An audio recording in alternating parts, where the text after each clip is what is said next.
नमस्कार, सुप्रभात। स्वागत सबरंग कार्यक्रम में एक बार पुनः आप सभी का। मित्रों, कहते हैं कि अपने आज को इतना कमाल का बना दो कि तुम्हारे बीते हुए कल को ईर्ष्या होने लगे। कहने का भाव कि अपने हर दिन को हम बेहतरीन बनाते चलें, अच्छे से अच्छा बनाते चलें, ताकि खुद भी हम संतुष्ट रहें और साथ ही साथ औरों को भी हमसे कुछ सुंदर प्राप्तियां होती चलें। यदि हमने कल कुछ गलतियां की हैं तो उन गलतियों को दोहराने की आवश्यकता नहीं है, और कल हमने कुछ बेहतर किया है तो उन बेहतरीन कार्यों को और भी ज़्यादा से ज़्यादा करने का संकल्प रहे। तभी तो हमारा आज बीते हुए कल से बेहतर होगा और बेहतरीन बनते हम चले जाएंगे, अपने जीवन के ध्येय की ओर बढ़ते चले जाएंगे। तो आपका आज बहुत ही कमाल का हो, इन्हें शुभकामनाओं के साथ आइए चलते हैं आज के सुभाग्य की ओर।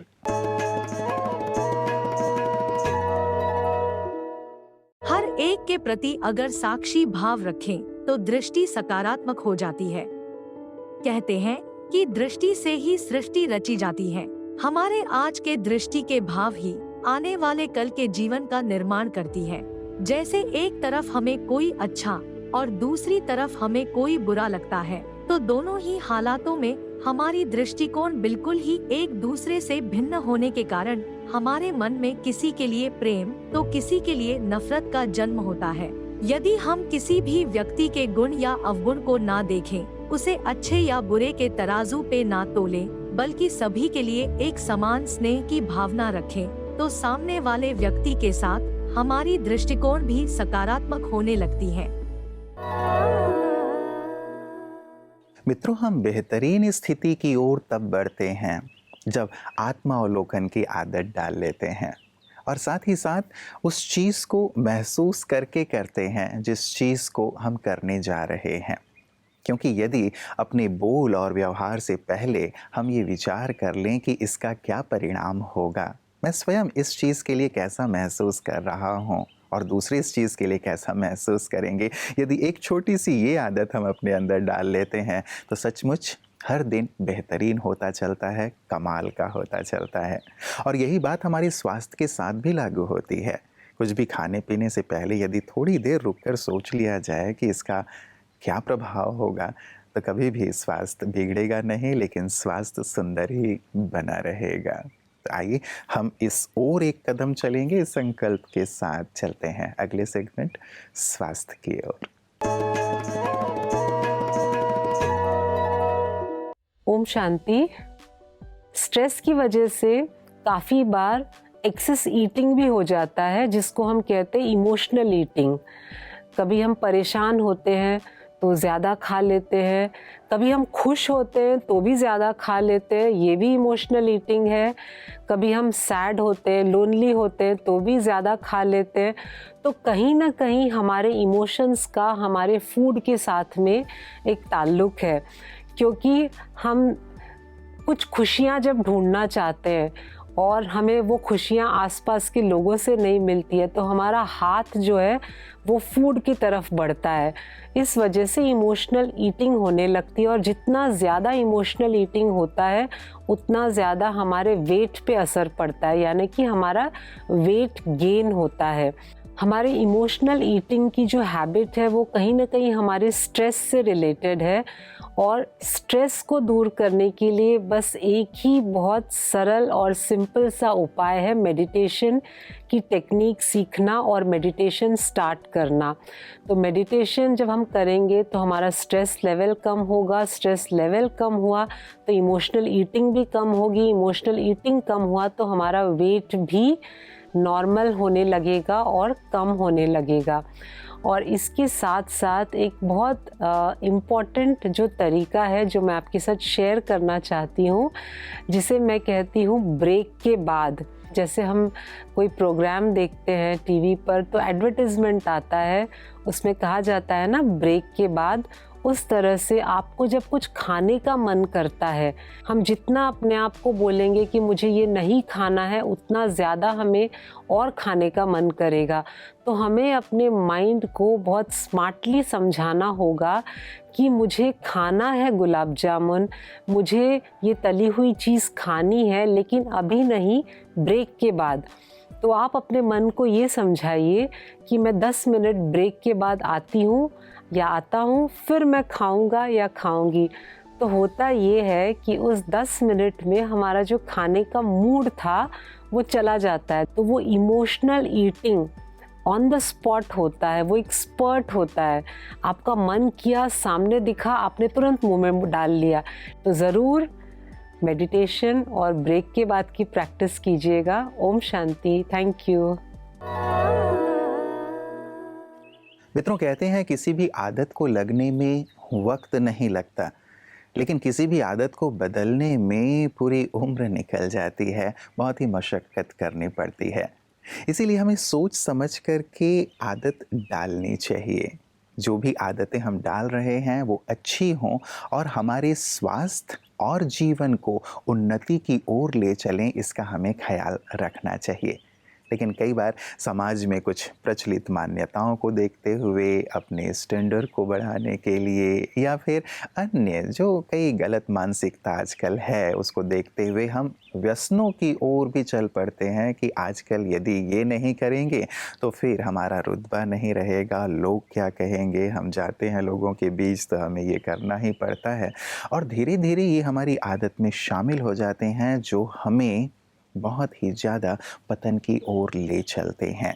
ये हम पर है मित्रों कि किन आदतों को हमें अपने जीवन में लाना है, किन आदतों को नहीं। इस पर ज़रूर एक बार हम विचार करके किसी भी बात की ओर बढ़ा करें। और यही सुंदर सा संदेश लिए हुए भी आज का काव्य तरंग हमारे बीच आ रहा है। आइए सुनते हैं। आप सभी को पुनः मनोज खुशनुमा का नमस्कार। ओम शांति। मित्रों, व्यसनों के जीवन में दुष्परिणाम और उनसे मुक्ति की युक्ति की राह बताती हुई प्रस्तुत है ये लघु कविता व्यसन मुक्त जिंदगानी। व्यसनों में बर्बाद न करना जिंदगानी, कुछ पल के मजे की है ये कहानी।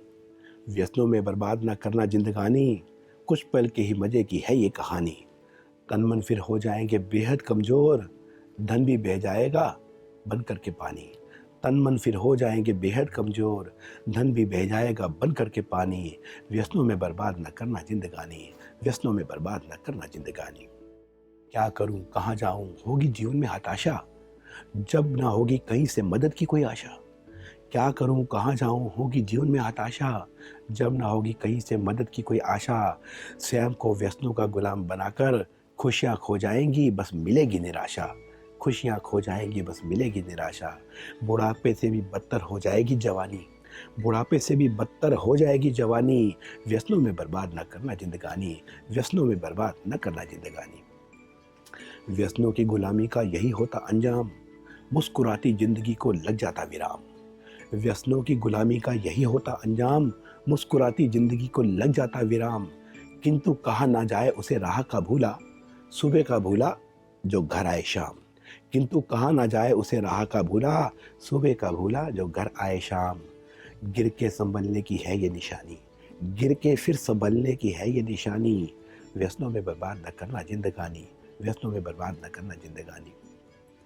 ये तन है प्रकृति का दुर्लभ उपहार, व्यसनों से इसको न करना बेकार।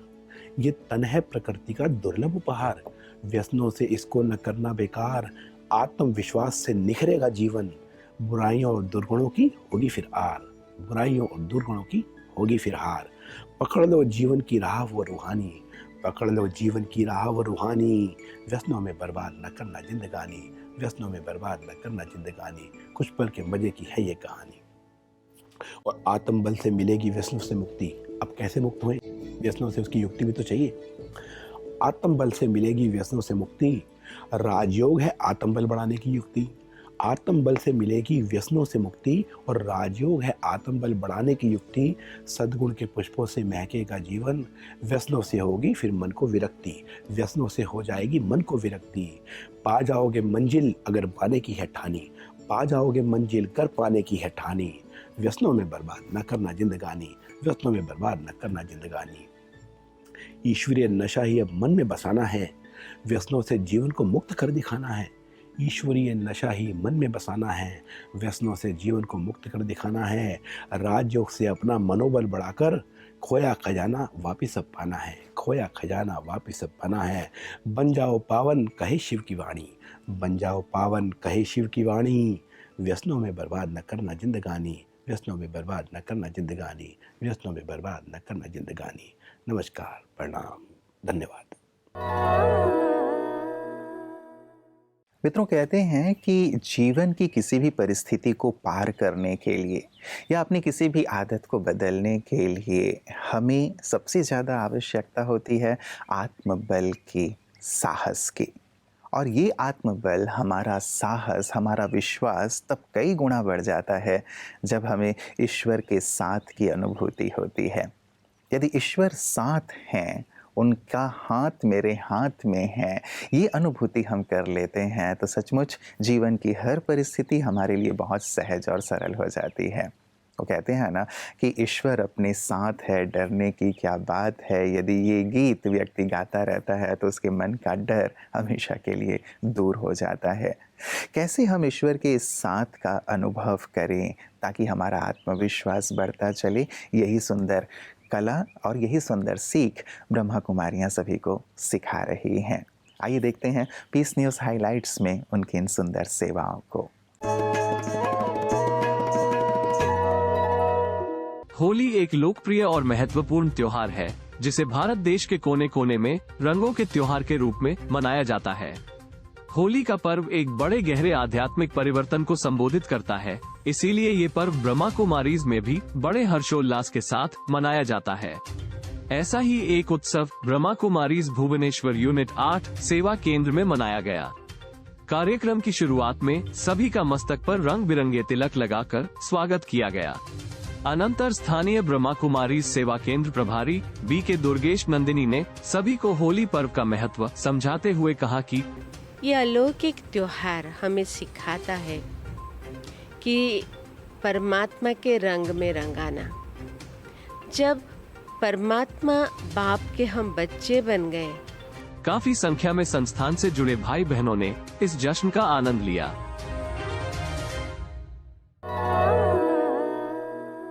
कितनी सुंदर सेवाएं जिन्हें हम प्रतिदिन देखते हैं, निस्वार्थ भाव से की गई सेवाएं, और एक ही सुंदर उद्देश्य कि सभी आध्यात्म के पथ पर चल पड़ें, अपना नाता ईश्वर पिता से जोड़ लें।